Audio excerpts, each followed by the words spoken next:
Before aligning an imported model, it is a good idea to raise the density threshold of the CT scan to make the teeth clearly identifiable.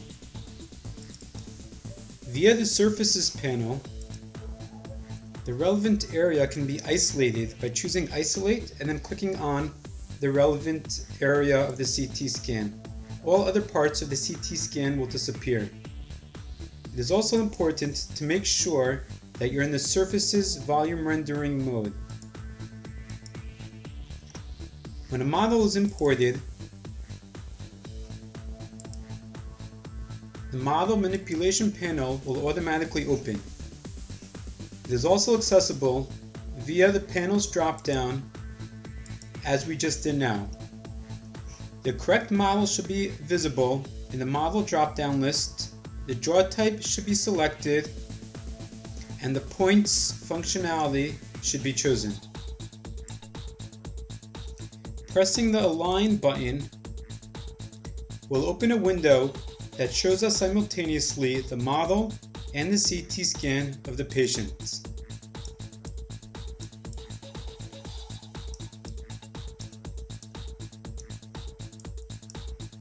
Holding down the Shift key and left clicking with your left mouse button will place a dot.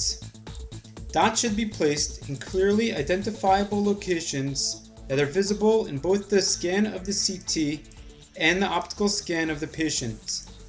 The points should be distributed throughout the scanned mesial distal buccal lingual. At least 5 points should be placed, but the more points placed, the better and the more accurate the merge will be.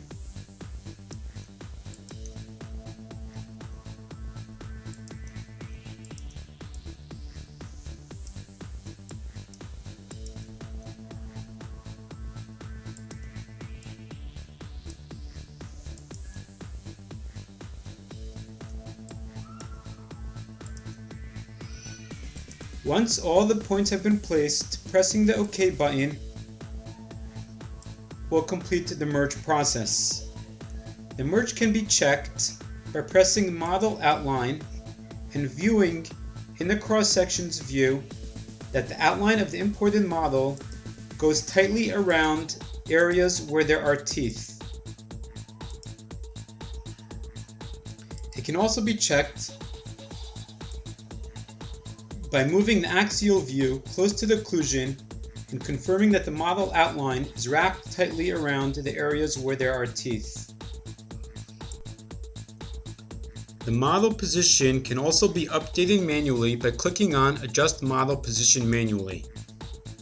The model can be moved by using the large arrows or rotated using the widget which now appears around the model. The model placement can also be controlled using the arrows on the keyboard by clicking on the blue circle representing the axle of rotation. The arrows on the keyboard will now allow fine refinement of the model positioning.